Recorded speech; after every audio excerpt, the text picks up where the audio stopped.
Welcome to education flair by Jyoti. आज के इस वीडियो में हम सीटेट में मैथ पेडागोजी के इम्पोर्टेंट क्वेश्चन करेंगे। इसमें सिर्फ मैथ पेडागोजी का क्वेश्चन होगा। पेपर 1 प्लस पेपर 2 दोनों के क्वेश्चन होंगे क्योंकि कॉन्सेप्ट सेम होता है, लेवल में बस डिफरेंस होता है। लेवल को मैं मेंटेन रख रखूँगी। तो यहाँ पे ये जो क्लास है मोस्ट इम्पॉर्टेंट होने वाली है क्योंकि कई साल के इसमें पेडागोजी के क्वेश्चन मैथ के हम करेंगे, साथ में कॉन्सेप्ट को भी सीखेंगे। चलिए स्टार्ट करते हैं क्वेश्चन नंबर 31 से। आपका पहला क्वेश्चन है, प्राथमिक कक्षाओं में बच्चे गणित में क्या सीखते हैं, इसके आकलन का ध्यान किस पर नहीं होना चाहिए। जो the assessment of what children learn in mathematics in primary classes should not focus on, किस पर फोकस नहीं होना चाहिए, किस चीज़ में। जो प्राइमरी लेवल है 1 to 5, इसमें जो बच्चे सीखते हैं क्या सीखे क्या नहीं सीखे, इसमें अगर हम इसका असेसमेंट करते हैं, आकलन करते हैं, तो किस पर फोकस नहीं होना चाहिए। तो दो चीज़ें मैं बताई थी जब पेडागोजी का क्वेश्चन करवा रही थी। तो एक तो 1 to 5 के लिए, दूसरा बताई थी 6 to 8 के लिए कि जब दोनों में असेसमेंट होता है तो 1 to 5 में हम सटीकता का ध्यान नहीं रखते, वहीं जो 6 to 8 है यहाँ पे सटीकता का ध्यान रखा जाता है। जबकि जो 1 to 5 का होता है यहाँ पे अनुमान लगाया जाता है, ना कि कोई चीज़ें सटीक होती हैं क्योंकि बच्चे बहुत छोटे होते हैं। तो यहाँ पे हम जो सटीकता वाली चीज़ें हैं, प्रिसाइजनेस है, वो इसका हम इनसे उम्मीद एक्सपेक्टेशन नहीं कर सकते क्योंकि ये बहुत छोटे बच्चे हैं। तो ये इनसे हम अनुमान लगाने की उम्मीद कर सकते हैं। चलिए यहाँ पे ऑप्शंस को हम पढ़ते हैं।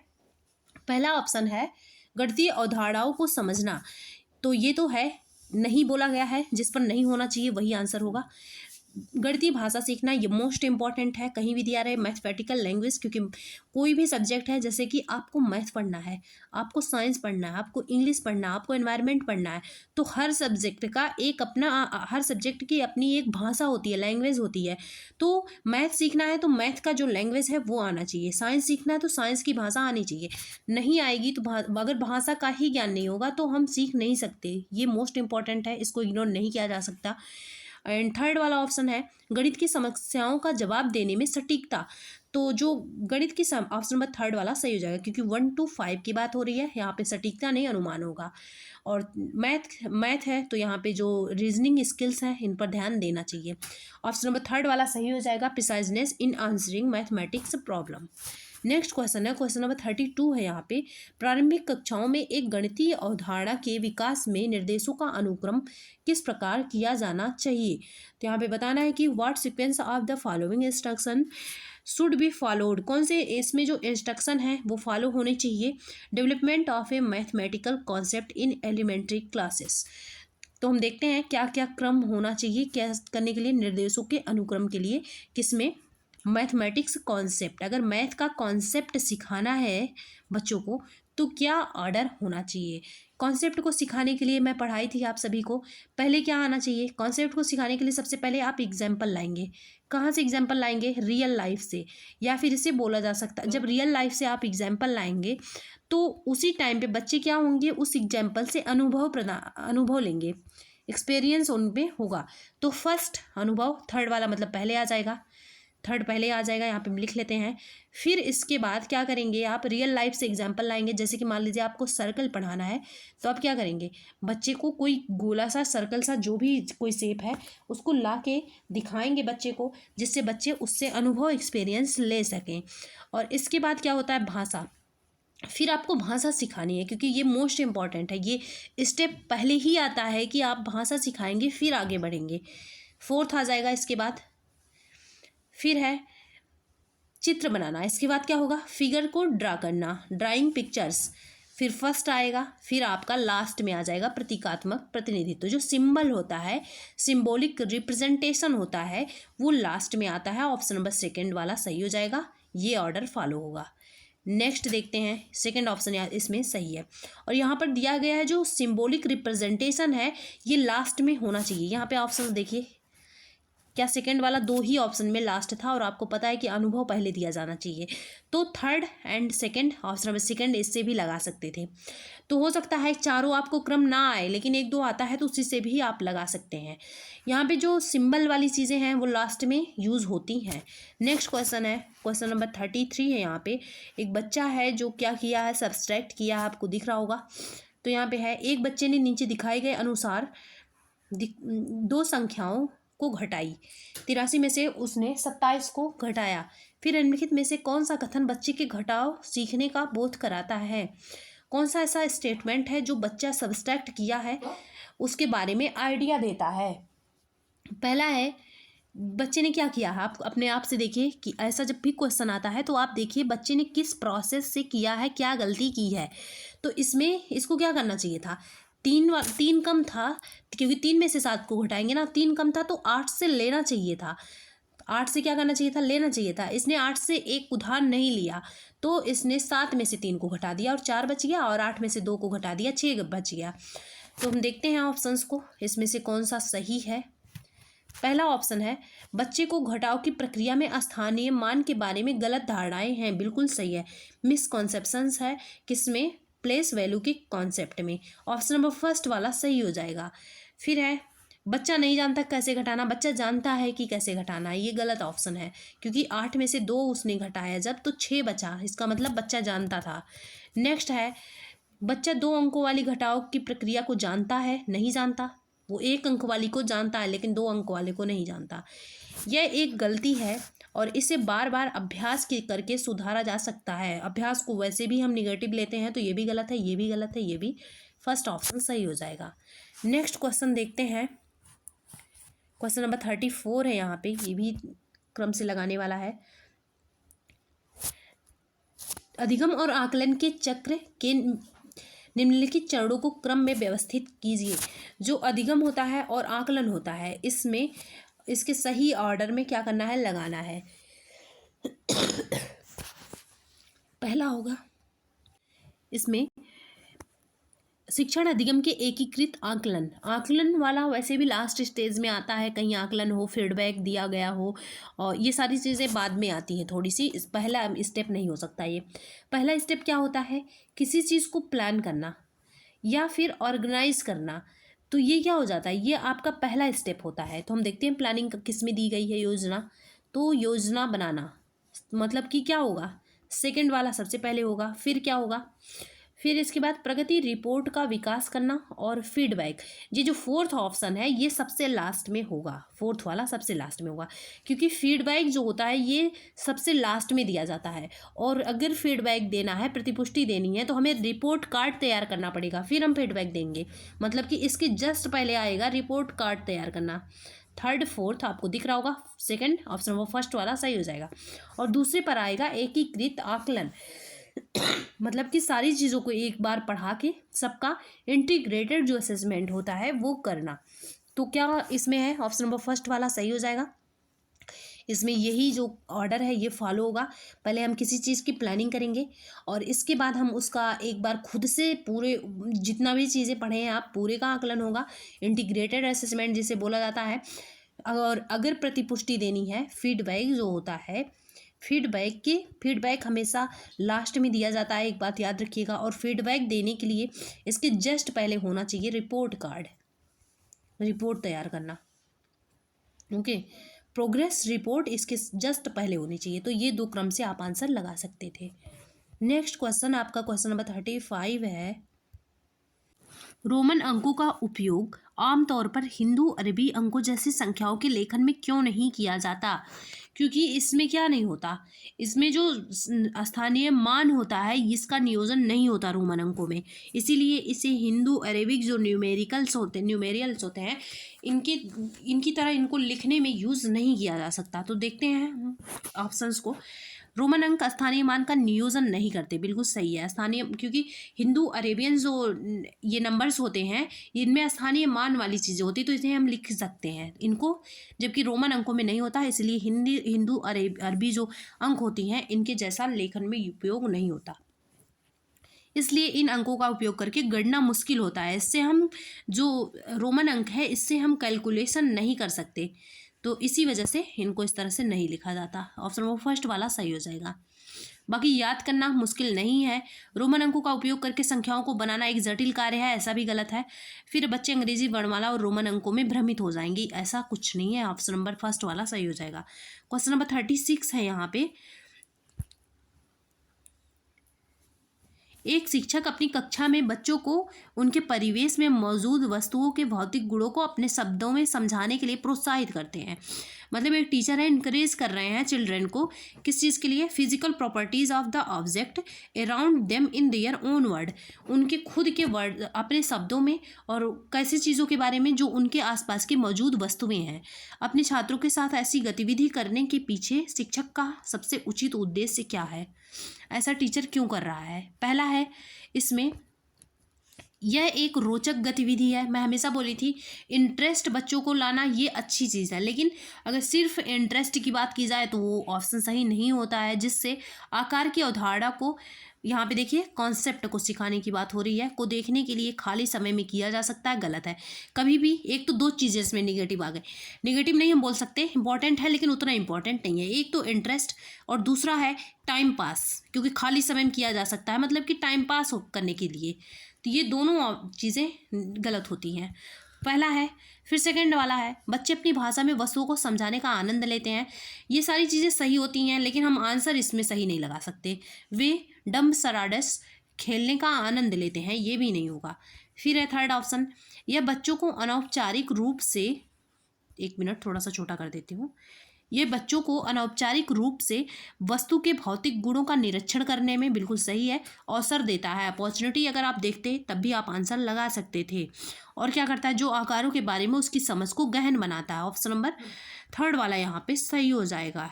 It makes the children observe the physical properties of an object informally which depends on their understanding about shapes. Option number third वाला यहाँ पे सही है। ये जो बच्चे होते हैं उनके मतलब जो उनके आसपास मौजूद वस्तुएं हैं उनके बारे में, आकार के बारे में समझ सकेंगे इससे। नेक्स्ट क्वेश्चन है, क्वेश्चन नंबर 37 है कि जो अशिक्षित दुकानदार होते हैं उनके द्वारा उपयोग की जाने वाली जो गणित है ये यूज़फुल होता है या फिर नहीं? तो हम देखते हैं यहाँ पे पहला ऑप्शन है गणित कक्षा में उपयोगी नहीं है, गलत है, यूज़फुल होता है। ये is very useful in solving all mathematical problem, ये भी गलत है। ऐसा भी नहीं है, इंपॉर्टेंट होता है लेकिन सब में नहीं होता। फिर है यहाँ पे में अस्पष्टता और बहुत कम स्तर की शुद्धता होती है, ये तो शुद्ध होता है, ये करेक्ट ही होता है क्योंकि यहाँ पे उसी से बिजनेस चल रहा है। तो ये भी गलत है, ये भी गलत है, ये भी गलत है। फोर्थ ऑप्शन सही हो जाएगा। ये क्या है कि संबंधित समस्याओं को हल करने में रणनीतिक के रूप में कक्षाओं में शिक्षकों द्वारा चर्चा की जानी चाहिए। ऑप्शन नंबर फोर्थ वाला सही है, ये यूज़ होना चाहिए क्लास में। नेक्स्ट क्वेश्चन है, क्वेश्चन नंबर 38 है। यहाँ पे एक शिक्षक को गणित कक्षा में बच्चों के एक विषम समूह को कैसे संभालना चाहिए? बच्चों का जो अलग अलग बच्चे होते हैं, हेट्रोजीनियस ग्रुप ऑफ चिल्ड्रन बोला जाता है जिसे, उस ग्रुप को अगर संभालना है, मतलब कि कई प्रकार के एक ग्रुप में बच्चे आएंगे तो उसे हेट्रोजीनियस ग्रुप बोला जाता है। तो टीचर को क्या करना चाहिए? पहला है एक ही क्षमता वाले बच्चों को एक साथ समूहित करके अलग नहीं करना है, बच्चों को अलग नहीं करना है, ये गलत होता है। नेक्स्ट है एक ही कक्षा में सभी बच्चों को एक साथ समूहित रखकर, ये भी गलत है। फिर है अलग अलग क्षमताओं वाले बच्चों को एक साथ समूहित रखकर ताकि वे एक दूसरे से सीख सकें, बिल्कुल ऑप्शन नंबर थर्ड वाला सही है। अलग अलग जो क्षमता वाले बच्चे हैं उनको क्या कर देना है, एक क्लासरूम में रख देना ताकि अलग बच्चे एक दूसरे से सीख सकें। ऑप्शन नंबर थर्ड वाला सही है। नेक्स्ट क्वेश्चन है, क्वेश्चन नंबर 39 है गणित में सीखने के प्रतिफल इसलिए विकसित किए गए हैं ताकि मैथमेटिक्स में जो लर्निंग आउटकम होता है वो इसलिए किया गया है क्योंकि पहला है गणना के लिए बच्चों को लघु विधि में बताई जाए, ये मोटिव नहीं होता है कि कोई इजी काम बता दिया जाए या लघु विधियाँ। विभिन्न शैक्षणिक सर्वेक्षणों में बच्चों की उपलब्धि बढ़ाई जाए, बच्चों का जो उपलब्धि है, अचीवमेंट है, इसके लिए नहीं किया जाता, ये वैसे भी निगेटिव टैग वर्ड में आता है। फिर है बच्चों द्वारा हासिल की जाने वाली कक्षावार दक्षता और कौशल, बिल्कुल सही है। जो स्किल होते हैं और टेक्निक्स होते हैं वो ऑप्शन नंबर थर्ड वाला सही हो जाएगा। जो बच्चों के अलग अलग दक्षता होती है, स्किल्स होते हैं, उनको क्या किया जाए, परिभाषित करने के लिए ऑप्शन नंबर थर्ड वाला यहाँ पे सही हो जाएगा।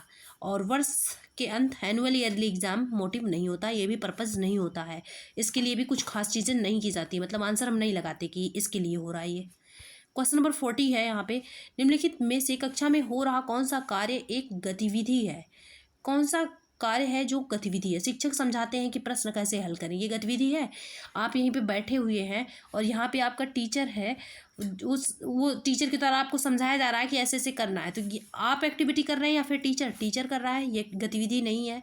बच्चों द्वारा कविता के रूप में गिनती का वाचन, बच्चों के रूप में कविता के रूप में गिनती का वाचन। और ऑप्शन देख लेते हैं, क्या पता सही हो। बच्चों का अन्वेषण में लगना, फोर्थ ऑप्शन सही हो जाएगा। ये भी उतना सही नहीं है, ना ही श्यामपट्ट का नकल करना, ये भी नहीं है, ये भी नहीं है। तो ये ऑप्शन नंबर फोर्थ वाला सही हो जाएगा। बच्चे अन्वेषण, एक्सप्लोरेशन में जब बच्चे लगेंगे, खोज में, तो वो होगी एक्टिविटी। ऑप्शन नंबर फोर्थ सही हो जाएगा। नेक्स्ट क्वेश्चन है, क्वेश्चन नंबर 41 है यहाँ पे कि बच्चों के बीच गिनती के कौशल को विकसित करने के लिए निम्नलिखित में से कौन सा पूर्व संख्या अवधारणा के रूप में सीखने के लिए आवश्यक नहीं है। अगर पूर्व संख्या अवधारणा सीखना है, पहली बात तो जो प्री नंबर कॉन्सेप्ट है, ये है क्या। प्री नंबर कॉन्सेप्ट का मतलब ये है, एग्जाम्पल जैसे देखिए, बड़ा छोटा, एक दिन में क्वेश्चन आपको बताई भी थी, या फिर ऊंचा नीचा, अपोजिट वाले होते हैं, कम ज़्यादा, आगे पीछे, तो ये होते हैं प्री नंबर कॉन्सेप्ट, जिसमें हम जानते हैं। तो इसमें क्या आवश्यक नहीं है, तो एक एक संगतता, मतलब 1 to 1 करस्पॉन्डेंस, ये तो है ही। सीरियसन, क्रमबद्धता भी जरूरी है क्योंकि प्री नंबर कॉन्सेप्ट है। रिसाइटिंग नंबर नेम्स रैंडमली, मतलब कि संख्या के नाम को यादृच्छिक रूप से उसी प्रकार से रैंडमली, मतलब कि अलग अलग करके पढ़ना, ये ज़रूरी नहीं है। तो ऑप्शन नंबर थर्ड वाला यहाँ पे सही हो जाएगा। नेक्स्ट क्वेश्चन देखते हैं, क्वेश्चन नंबर 42 है यहाँ पे। एक बच्चे से यह पूछने पर कि क्षेत्रफल क्या है, उसने लंबाई गुणे चौड़ाई उत्तर दिया। उससे पूछा जा रहा है कि एरिया क्या है, तो उसने लेंथ इंटू ब्रेड्थ जो है इसे बता दिया। फिर क्षेत्रफल की अवधारणा के बारे में बच्चे की समझ के बारे में आप क्या कह सकते हैं, मतलब कि बच्चे ने जो यल इंटू बी बताया है, इसके हिसाब से आप क्या कह सकते हैं कि बच्चा एरिया के बारे में क्या जान रहा है। पहला ऑप्शन है, बच्चे को क्षेत्रफल की अवधारणा के बारे में कोई जानकारी नहीं है। क्यों नहीं है कोई जानकारी, क्योंकि जो आयत का क्षेत्रफल होता है यल और बी, यल इंटू बी ही तो होता है, तो उसने सही तो बताया है अगर आयत के बारे में बात की जाए तो। लेकिन हर चीज़ का क्षेत्रफल यल इंटू बी नहीं होता, क्योंकि वर्ग का क्षेत्रफल ए स्क्वायर होता है। तो देखते हैं, कोई जानकारी नहीं है, ऐसा गलत है, जानकारी है। फिर बच्चे ने किसी भी बंद आकार के क्षेत्रफल के सामान्य विचार को आयत के क्षेत्रफल के रूप में उपयोग किया है। बिल्कुल ऑप्शन नंबर सेकंड वाला सही है, क्योंकि यल इंटू बी ये आयत का ही तो क्षेत्रफल है, तो उसने जो क्षेत्रफल के कॉन्सेप्ट को सीखा है वो आयत के रूप में सीखा है। ऑप्शन नंबर सेकंड वाला सही हो जाएगा। और ऑप्शन देखते हैं गलत क्यों है। बच्चा सही कह रहा है कि क्षेत्रफल, गलत है ये। हमेशा जो एरिया होता है ये नहीं होता। बच्चा क्षेत्रफल और परिमाप की अवधारणा के बीच में, परिमाप क्या होता है, परिमाप तो ये जैसे आयत है, मान लीजिए ये यल है, ये बी है, ये बी है, ये यल है, ये यल है, ये बी है, मतलब आमने सामने की भुजा बराबर होती है। तो इसका क्या हो जाएगा, 2l + b हो जाएगा, क्योंकि यहाँ पे सारे जुड़ जाएंगे, ये तो परिमाप होता है, तो उसने परिमाप का तो जिक्र ही नहीं किया, सो ये गलत है। नेक्स्ट क्वेश्चन देखते हैं, 43 है, गणित सीखने के संबंध में निम्नलिखित में से कौन सा कथन सत्य है। मैथमेटिक्स अगर लर्न करना है तो क्या सही है, गणित सीखने के लिए एक कठिन विषय है। फिर है, आमतौर पर लड़कियां गणित में कमज़ोर होती है, ये भी गलत है। मैथ टफ सब्जेक्ट है, ऐसा मान के नहीं चलना है। फिर है, हर कोई गणित सीख सकता है, बिल्कुल सही है। हमेशा यही मानना है कि everybody can learn mathematics. Option number third सही है। यहाँ पे केवल नेगेटिव टैग वर्ड है, सो ये रॉन्ग है। यहाँ पे क्वेश्चन है आपका, पाइथागोरस प्रमेय को सिखाने के लिए क्या हो रहा है, पाइथागोरस प्रमेय सिखाना है, तो कोई शिक्षिका है, पहले हम क्वेश्चन पढ़ेंगे। शिक्षक ने एक शीट वितरित की, एक शीट दे दिया सबसे पहले, जिस पर समकोण वाले 4 त्रिभुजों को खींचा गया था। जिस पर क्या किया गया था, विच 4 राइट एंगल ट्रायंगल वर ड्रॉन, जिस पे जो है 4 समकोण त्रिभुज खींचे गए थे इस पेज पर। फिर है, समकोण त्रिभुज खींचे गए थे जिसका एक एंगल 90 डिग्री होता है। और बच्चों को त्रिभुज की भुजाओं के बीच संबंध खोजने के लिए कहा गया। शिक्षक ने कौन सी विधि प्रयोग की, तो मैं 2 विधियां बताई थी, एक तो इंडक्टिव मेथड और दूसरा बताई थी डिडक्टिव मेथड। जो आगमन विधि है, ये क्या हो रहा होता है, इसमें हमें पहले उदाहरण दे दिया जाता है, फिर हमें नियम या फार्मूला निकालने के लिए बोला जाता है। फार्मूला ही तो नियम है, नियम निकालने के लिए। तो आगमन विधि में इंडक्टिव जो मेथड होता है इसमें यही चलता है, एग्जाम्पल से रूल की तरफ, ER याद रख लीजिएगा, एग्जाम्पल से रूल की तरफ। और जो निगमन विधि है इसमें क्या होता है, जो निगमन विधि है यहाँ पे, इसमें नी से निगमन, नी से नियम, हमेशा मैं ट्रिक बताती हूँ, नियम से उदाहरण की तरफ चलते हैं। तो यहाँ पे क्या नियम आपका जो फार्मूला है वो नियम में आता है, तो क्या यहाँ पे, और जो संबंध निकालने को कहा जाता है वो भी नियम में आता है, डिडक्टिव मेथड हो जाता है। तो यहाँ पे जो यहाँ पे बोला गया है कि संबंध खोजने के लिए, मतलब कि नियम बाद में आएगा, पहले उदाहरण आपको दे दिया गया है। तो ये जो राइट एंगल ट्रायंगल बना के दे दिया गया है, तो ये हो गया आपका उदाहरण। अब उदाहरण से बोला जा रहा है कि संबंध निकालिए, मतलब नियम की तरफ जाइए। तो उदाहरण से नियम की तरफ किस में जाएंगे हम, आगमन विधि में। ऑप्शन नंबर फर्स्ट वाला सही हो जाएगा, आगमन विधि। अगर आपको नहीं याद हो रहा है तो नी से निगमन और नी से नियम, नियम से उदाहरण की तरफ निगमन में हम जाते हैं, इसका जस्ट अपोजिट कर लीजिए, आगमन हो जाएगा। ऑप्शन नंबर फर्स्ट सही है। व्याख्यान विधि में आपको पता ही है, लेक्चर दिया जाता है, बच्चे इनएक्टिव फॉर्म में सुनते हैं, ये पॉजिटिव नहीं माना जाता। और प्रयोगशाला विधि, लेबोरेटरी मेथड, इसमें प्रयोग वगैरह होता है, खास करके ये साइंस सब्जेक्ट के लिए इम्पोर्टेंट होता है। नेक्स्ट क्वेश्चन है, क्वेश्चन नंबर 45 है यहाँ पे, निम्नलिखित में से कौन सा कथन संकल्पना मानचित्र के बारे में सत्य नहीं है। जो कॉन्सेप्ट मैप होता है इसमें क्या किया जाता है, जो आपके माइंड में कॉन्सेप्ट चल रहा होता है उसकी मैपिंग की जाती है, उसको फिगर के थ्रू दिखाया जाता है विचारों को। तो देखते हैं इसके बारे में क्या सत्य नहीं है। पहला ऑप्शन है आपका, संकल्पना मानचित्र अंतर संबंधित अवधारणाओं और उन्हें जोड़ने वाले लिंक का संग्रह प्रस्तुत करते हैं, बिल्कुल सही है। जो कॉन्सेप्ट मैप होता है, represent a collection of interconnected concept and link connecting them, ये तो होता ही है कि इसमें कनेक्ट करता है एक दूसरे की अवधारणाओं को, कॉन्सेप्ट को। फिर है संकल्पना मानचित्र, केवल निगेटिव टैग वर्ड मिल गया, ऑप्शन लगा सकते हैं सही, कुछ ना आ रहा हो तब भी ओनली। फिर संकल्पना मानचित्र प्रकृति में पदानुक्रमित होता है, हायरार्किकल होता है, बिल्कुल सही है। ये क्रम से चलता रहता है। जैसे मान लीजिए मैं कोई मैथ लगा रही हूँ, मैथ का कोई क्वेश्चन है जिसको डेरिवेशन है, जिसको मैं प्रूव कर रही हूँ, तो मैं स्टेप बाय स्टेप ही तो चलूँगी। तो वो मैं विचारों को जो ABCD या फिर XYZ 1 2 3 किसी भी फॉर्म में ले रख रही हूँ, तो वो कॉन्सेप्ट मैप ही तो है। मैं अपने विचारों को किसी ए लिखी मैं ए चिन्ह ही तो है, एक 1 लिखी मैं A1 एक चिन्ह ही तो है। मतलब कि मुझे अगर पता था, कोई मान लीजिए यहाँ पे जैसे आपको नहीं समझ में आ रहा हो, जैसे मान लीजिए मुझे एक क्वेश्चन दिया गया कि 2 + 4 × 3, तो मैं क्या की, मैं इसको लिखी 2 + 4 × 3 कर दी 12। तो ये सब एक सिंबल ही तो है, एक चिन्ह ही तो है। और मैं कहाँ से लिखी, क्योंकि मेरे विचार ऐसे आए कि 4 × 3 12 होता है। तो अपने विचार को मैं सिंबल के थ्रू, मैप के, सिंबल ही मैप है, मैप पे दर्शाई, यही होता है कॉन्सेप्ट मैप। तो मैं क्रम से लिख रही हूँ ना, पहले मैं मल्टीप्लाई करूँगी फिर मैं ऐड करूँगी, तो ये पदानुक्रमित होता है। संकल्पना मानचित्र शिक्षक को पूर्व ज्ञान से जोड़ने में सहायक होता है। अभी मैं पूर्व ज्ञान का भी जब मैं की थी 2 + 4 × 3, तो मैं क्या, मेरा जो प्रियर नॉलेज था इसको यूज़ नहीं की थी। तो हो जाएगा आपका फर्स्ट ऑप्शन, फर्स्ट नहीं, यहाँ पे कौन सा ऑप्शन, ऑप्शन नंबर सेकंड, केवल वाला। नेक्स्ट क्वेश्चन देखते हैं, क्योंकि गलत वाला यहाँ पे पूछा गया, सत्य नहीं है। नेक्स्ट क्वेश्चन देखते हैं, क्वेश्चन न्यूमेरिकल वाला है, हम पेडागोजी का क्वेश्चन करेंगे। चेंज करती हूँ PDF। क्वेश्चन नंबर आपका 46 है यहाँ पे, निम्नलिखित में से मुद्रा की योग का कौशल पढ़ाने के लिए सबसे उपयुक्त रणनीति क्या होगी। मतलब कि यहाँ पे most suitable strategy to teach the skill of addition of money.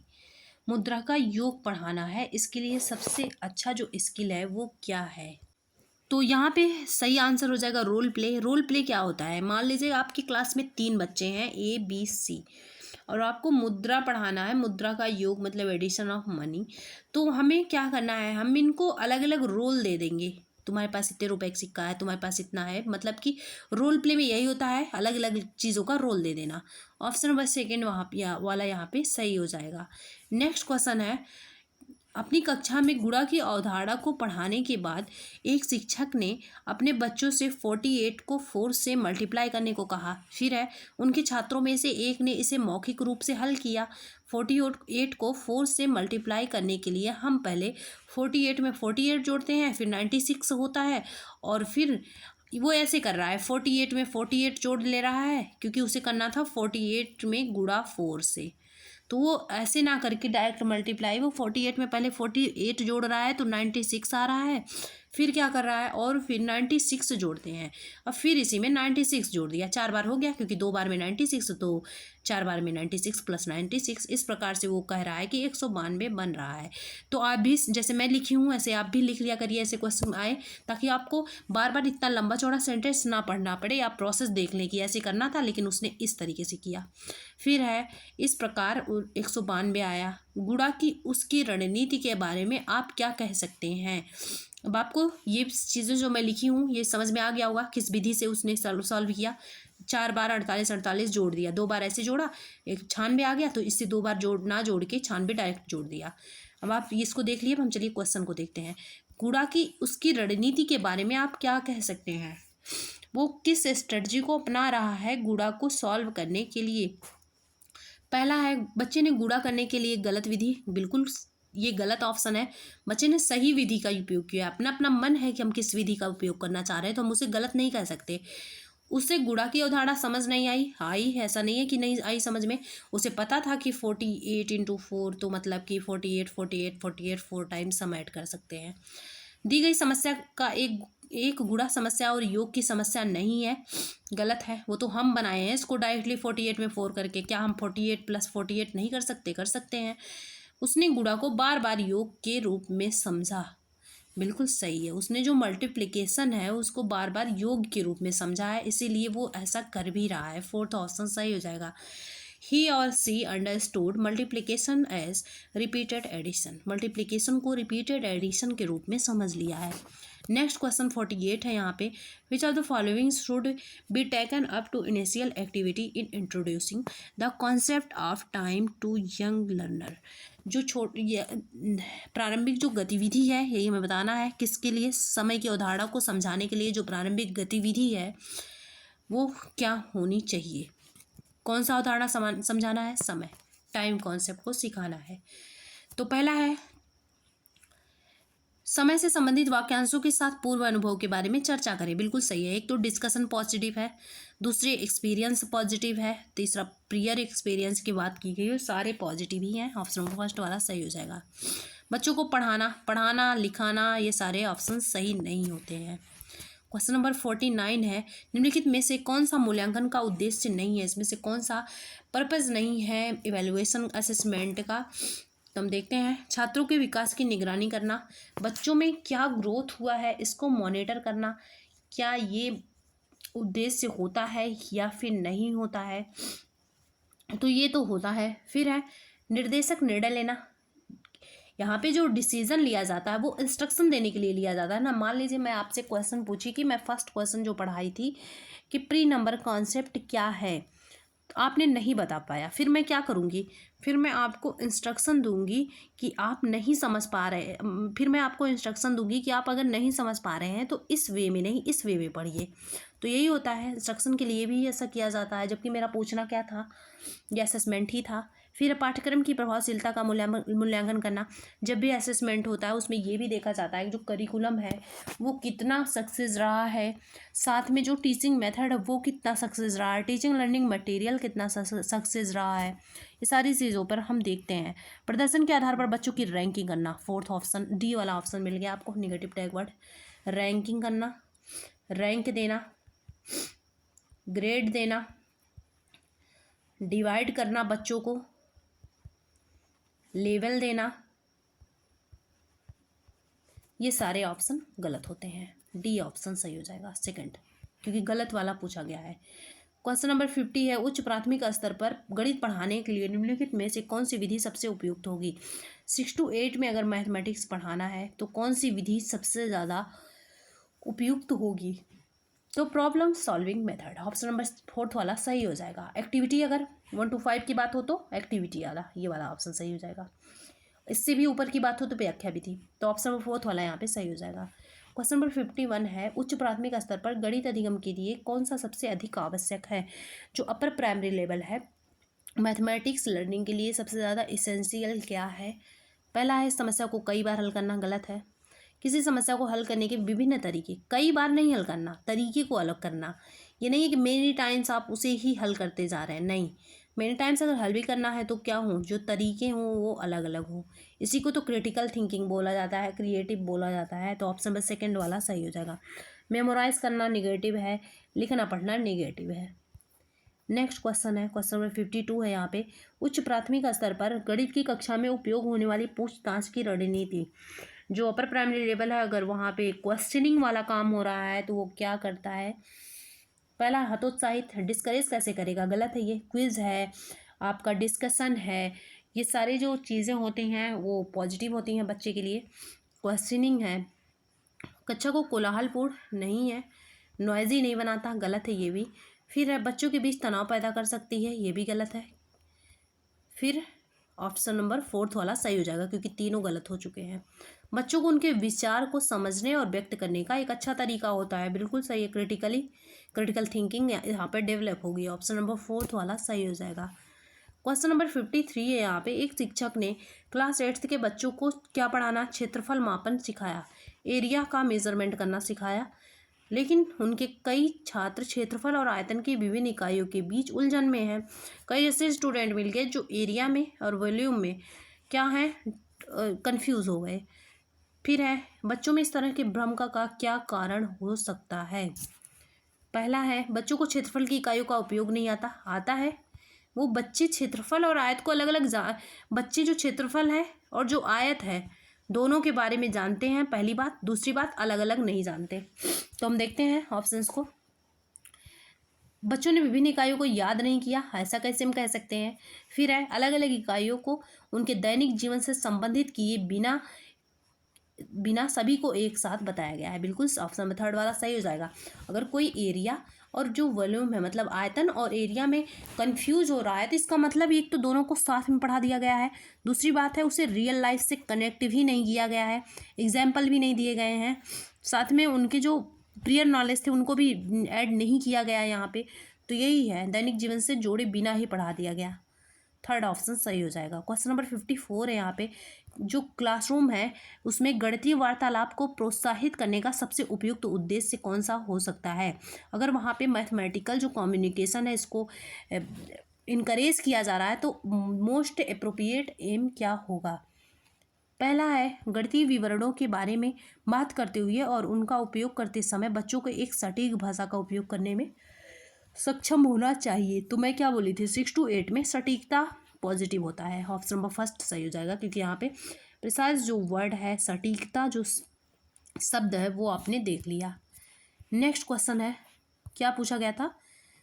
उद्देश्य हो सकता है, पॉजिटिव क्वेश्चन था ना, तो सटीकता ही सही होगा। नेक्स्ट क्वेश्चन देखते हैं यहाँ पे। क्वेश्चन नंबर 55 है। गणित में नैदानिक परीक्षण का उद्देश्य है, the purpose of diagnostic test is in mathematics is. नैदानिक क्या होता है? जिसमें हम पहले बच्चों के प्रॉब्लम को ढूंढेंगे, फिर उसको क्या करेंगे, सॉल्व करेंगे। तो ये नैदानिक परीक्षण होता है, डायग्नोस करना, ये मेडिकल वाली भाषा है। पहला है, बच्चों की समझ में अंतर जानना।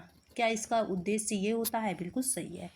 बच्चों के जो अंडरस्टैंडिंग जो गैप हो रह गया है लर्निंग में, वही हम जानते हैं इसमें। प्रगति रिपोर्ट बनना, ये सारे गलत है।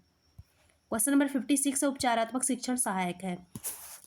पहले डायग्नोस्टिक आता है, फिर रेमेडियल आता है। पहले हम प्रॉब्लम का पता लगाते हैं, क्या करते हैं, पता लगाते हैं, फिर उसका क्या करते हैं, इलाज करते हैं। तो जो इलाज करना है वो उपचारात्मक आ जाएगा, रेमेडियल आ जाएगा, और जो पता लगाना है वो डायग्नोस्टिक आ जाएगा। ओके, देखते हैं अब हम उपचारात्मक में क्या होगा।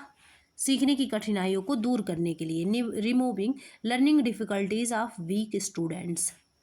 नेक्स्ट क्वेश्चन देखते हैं, क्वेश्चन नंबर 57 है यहाँ पे। निम्नलिखित में से कौन सी एक गणितीय प्रक्रिया नहीं है? मानदर्शन, विजुअलाइजेशन क्या होता है? किसी चीज़ को, विचारों को आंखों से देखना। मेमोराइजेशन, एस्टिमेशन आकलन करना होता है, ये भी होता है, यही शायद आंसर है। फोर्थ ऑप्शन देख लेते हैं बस, मेजरमेंट। ऑप्शन नंबर सेकंड सही हो जाएगा। मेमोराइजेशन वैसे भी निगेटिव है और यहाँ पे नहीं है तो नहीं, निगेटिव ही पूछा जा रहा है। फिर है क्वेश्चन नंबर 58 है यहाँ पे कि बच्चों में जो सीखने में त्रुटियां होती हैं वो भूमिका निभाती हैं। एरर्स को लेके क्या आपके थॉट्स हैं? पहली बात तो ये है कि ये पॉजिटिव होते हैं। बच्चों की जो गलतियां होती हैं, त्रुटियां होती है, स्वाभाविक होती हैं, इन्हें स्वाभाविक मान के चलना चाहिए। कोई बच्चे कंप्यूटर नहीं है जो गलतियां नहीं करेंगे। साथ में उन्हें बच्चों को इससे डांटना, सज़ा देना, ये सारी चीज़ें नहीं करनी चाहिए। जो त्रुटियां होती हैं वो एक सीखने का नया तरीका बताती हैं। आगे क्या पढ़ाना है उसके बारे में बताती हैं। त्रुटियाँ मतलब कि लर्निंग का एक पार्ट होती हैं। तो देखते हैं हम ऑप्शंस को। असत्य, क्योंकि लापरवाही के कारण त्रुटियां होती हैं, ये गलत है। फिर है ये असत्य नहीं है, ये त्रुटियां जो होती हैं वो सीखने में महत्वपूर्ण भूमिका भी निभाती हैं। नेक्स्ट है, ये तो गलत ही है पहला ऑप्शन। सत्य है, ये भी गलत है क्योंकि असत्य बोल दिया गया है। सत्य, क्योंकि त्रुटियां बच्चे की सोच को दर्शाती हैं, ये भी गलत है। फिर है सत्य, क्योंकि त्रुटियां प्राप्त अंकों के बारे में प्रतिक्रिया प्रदान करती हैं। तो यहाँ पे जो सही आंसर हो जाएगा ऑप्शन नंबर 4 वाला सही हो जाएगा। नेक्स्ट क्वेश्चन है 59 वाला।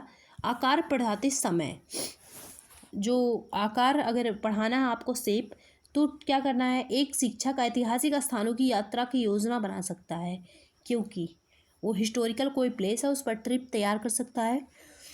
ऐसा क्यों कर सकता है, चलिए देखते हैं ऑप्शंस को। पहला है अवकाश समय प्रदान करने की आवश्यकता है, क्योंकि अधिकांश पाठ्यक्रम को पूरा करना ये पर्पस नहीं होता है करिकुलम का, तो इससे ये गलत हुआ। फिर है यह संचार कौशल में सुधार करने का अवसर है। संचार कौशल में क्या सुधार, पहले अपने ये शेप वर्ड पढ़ाना ना, तो संचार कौशल में सुधार करने चले जाएंगे, फिर शेप कब पढ़ाएंगे। फिर आकार हर वास्तुकला का एक अभिन्न हिस्सा होता है और इस तरह की यात्राएं विषयों में संबंध प्रोत्साहित करती हैं। तो कौन सा ऑप्शन सही है, सी वाला सही हो जाएगा, सेकंड।